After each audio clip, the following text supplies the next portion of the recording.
ഹരേ കൃഷ്ണ. ഇന്ന് ശ്രീല രൂപ ഗോസ്വാമിയുടെ തിരോഭാവ ദിവസമാണ്. ശ്രീല രൂപ ഗോസ്വാമി, സനാതൻ ഗോസ്വാമി എന്നീ സഹോദരന്മാരായ ഗോസ്വാമിമാരിലൂടെ ചൈതന്യ മഹാപ്രഭുവിന്റെ ശിക്ഷണങ്ങൾ പ്രചരിപ്പിക്കപ്പെട്ടു. അതിനാൽ ഇവരെ മഹാപ്രഭുവിന്റെ സൈന്യാധിപന്മാർ എന്നാണ് അറിയപ്പെടുന്നത്.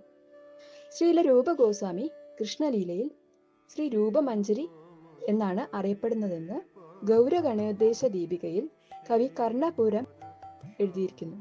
ശ്രീ രാധാ ഗോവിന്ദ ദേവനെയാണ് ശ്രീല രൂപ ഗോസ്വാമി വൃന്ദാവനത്തിൽ ആരാധിച്ചിരുന്നത്.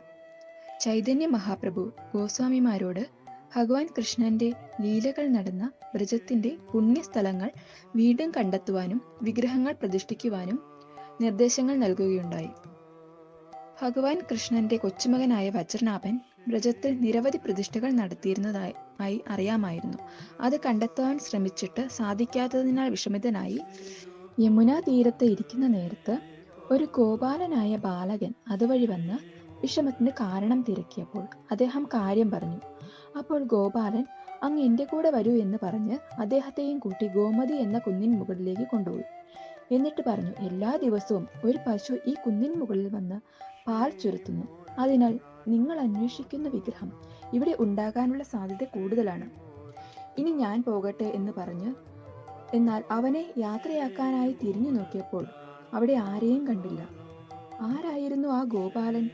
എവിടേക്കാണ് അവൻ ഓടിപ്പോയത് എന്ന് ചിന്തിക്കുമ്പോൾ അദ്ദേഹത്തിന്റെ ശരീരം മുഴുവൻ ആനന്ദ ലക്ഷണങ്ങളാൽ പുളകിതമായി. പിറ്റേന്നു രാവിലെ അദ്ദേഹം ഗോമതിയിലെത്തി നിശബ്ദമായി കാത്തിരുന്നു. അല്പസമയത്തിനു ശേഷം മനോഹരമായ സുരഭി പശു അവിടെ എത്തി കുന്നിൻ മുകളിൽ പാൽ ചുരത്തി. പാൽ ഭൂമിക്കുള്ളിലേക്ക് അപ്രത്യക്ഷമായി. അതിനുശേഷം പശു കാട്ടിലേക്ക് ഓടിപ്പോയി. ശ്രീ ഗോവിന്ദൻ ഈ ഭൂമിക്കുള്ളിൽ ഉണ്ടെന്ന് രൂപ ഗോസ്വാമിക്ക് ഉറപ്പായി. അടുത്തുള്ള ഗോപാലകരെ കൂട്ടിക്കൊണ്ടുവന്ന് മണ്ണ് നീക്കം ചെയ്തു.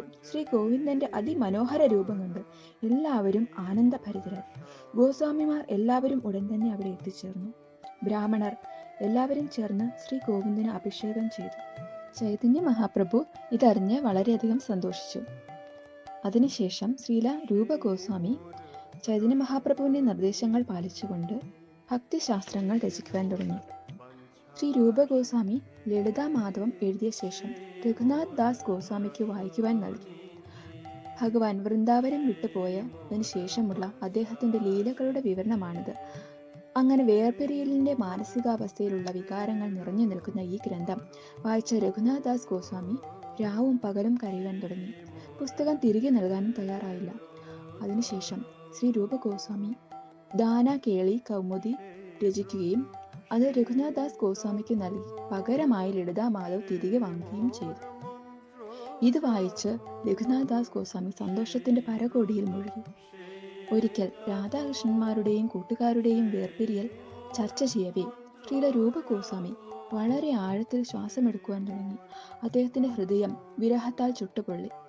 അദ്ദേഹത്തിന്റെ ശ്വാസം മറ്റൊരു ഭക്തന്റെ ശരീരത്ത് പതിച്ചപ്പോൾ അവിടെ പൊള്ളലായി കാണപ്പെട്ടു. ഒരിക്കൽ രൂപ ഗോസ്വാമി ശ്രീ ഗോവിന്ദൻ, മദൻ മോഹൻ, യോഗപീഠം എന്നിവ വൃന്ദാവനത്തിൽ കണ്ടെത്തിയ ശേഷം വൃന്ദാദേവി എവിടെയായിരിക്കുമെന്ന് എന്ന് ചിന്തിക്കുവാൻ തുടങ്ങി. ഒരു രാത്രി വൃന്ദാദേവി സ്വയം സ്വപ്നത്തിൽ വന്ന് പറഞ്ഞു നൽകി, ഞാൻ ബ്രഹ്മകുണ്ടത്തിന്റെ തീരത്താണുള്ളത്.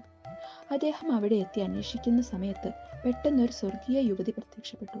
ദേവിയുടെ ശരീരത്തിന് സ്വർണത്തെക്കാൾ തിളക്കമായിരുന്നു. അദ്ദേഹം വൃന്ദാദേവിയെ സാഷ്ടാംഗം നമസ്കരിച്ചു.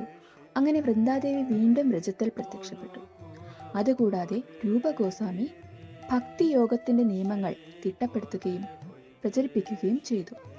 വിപുലമായ വേദ ഗവേഷണങ്ങളിലൂടെ ചൈതന്യ മഹാപ്രഭുവിന്റെ ശിക്ഷണങ്ങൾ ആധ്യാത്മികതയുടെ ഏറ്റവും ഉയർന്ന തത്വചിന്തയും പൂർണ്ണതയുമാണെന്ന് അദ്ദേഹം തെളിയിച്ചു.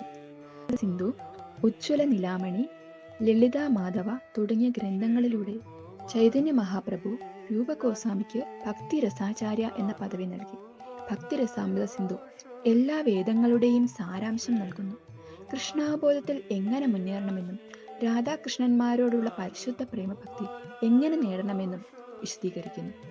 രാധാകൃഷ്ണ പ്രേമം തിരിച്ചറിയുന്നതിന് ശ്രീ രൂപ ഗോസ്വാമിയുടെ പാദപത്മങ്ങളെ തീവ്രമായ ആഗ്രഹത്തോടെ സേവിക്കേണ്ടതാണ്. ഹരേ കൃഷ്ണ. ഇന്ന് ശ്രീ ഗൗരിദാസ് പണ്ഡിറ്റിന്റെ തിരോഭാവ ദിവസമാണ്. ശ്രീ ഗൗരിദാസ് പണ്ഡിറ്റ് അദ്ദേഹത്തിന്റെ പ്രേമഭക്തി വളരെ തീവ്രവും ശക്തവുമായിരുന്നു. അദ്ദേഹം നിത്യാനന്ദ പ്രഭുവിൻ്റെ പാദപത്മങ്ങളിൽ സ്വയം സമർപ്പിച്ചു. ചൈതന്യ മഹാപ്രഭുവിൻ്റെയും നിത്യാനന്ദ പ്രഭുവിൻ്റെയും ദാസനായി അദ്ദേഹം ജീവിച്ചു.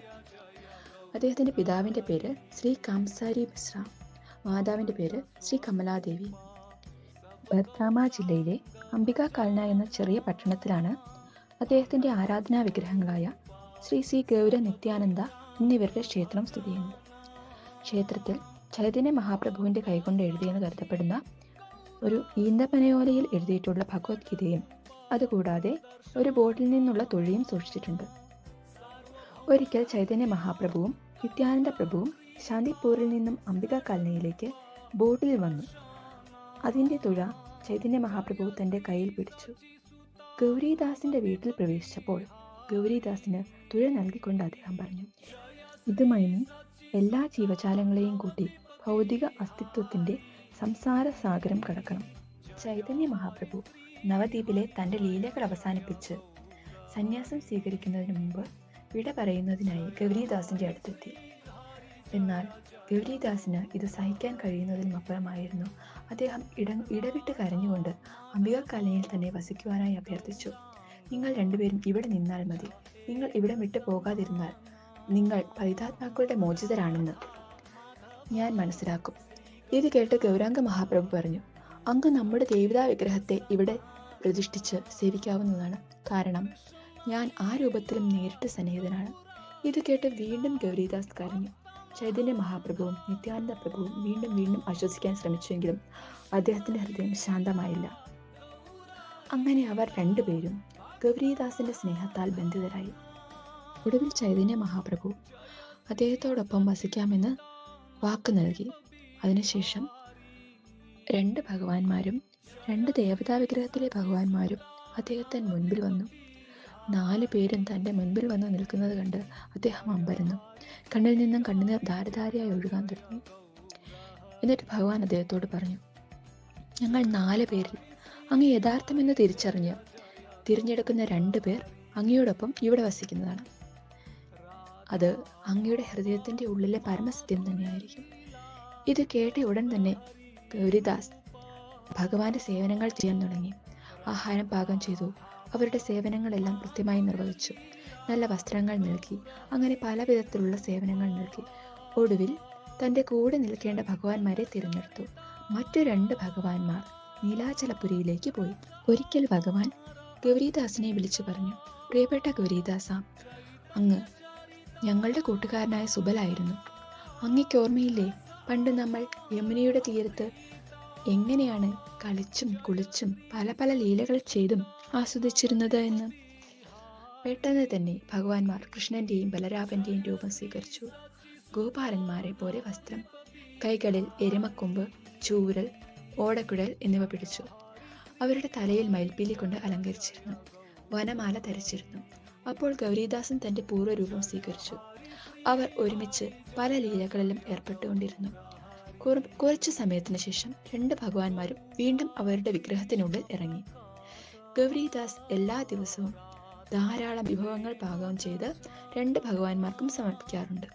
എന്നാൽ അദ്ദേഹത്തിന് പ്രായമേറിയപ്പോൾ ശാരീരിക അസ്വസ്ഥ വകവയ്ക്കാതെ സേവനങ്ങൾ തുടർന്നു. അദ്ദേഹത്തെ കൊണ്ട് ഒരുപാട് ബുദ്ധിമുട്ടിക്കാതിരിക്കുന്നതിന് വേണ്ടി ഒരു ദിവസം ശ്രീ ശ്രീ ഗൗര നിത്യാനന്ദ ഭക്ഷണം കഴിക്കാതെ കോപം നടിച്ചിരുന്നു. എന്നിട്ട് ഭഗവാൻ പറഞ്ഞു, അങ്ങ് കഷ്ടപ്പെടുന്നത് കാണാൻ ഞങ്ങൾക്കാവില്ല. അതിനാൽ ഏറ്റവും എളുപ്പത്തിൽ ഉണ്ടാക്കാൻ കഴിയുന്നത് എന്തെങ്കിലും ഉണ്ടാക്കുന്നതാണ് നല്ലത്.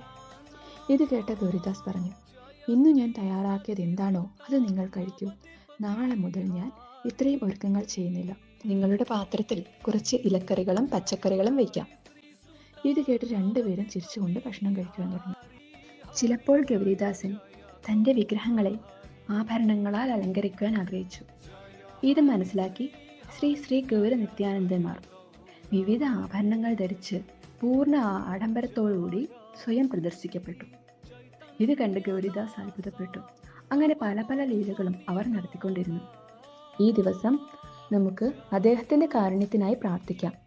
ഹരേ കൃഷ്ണ.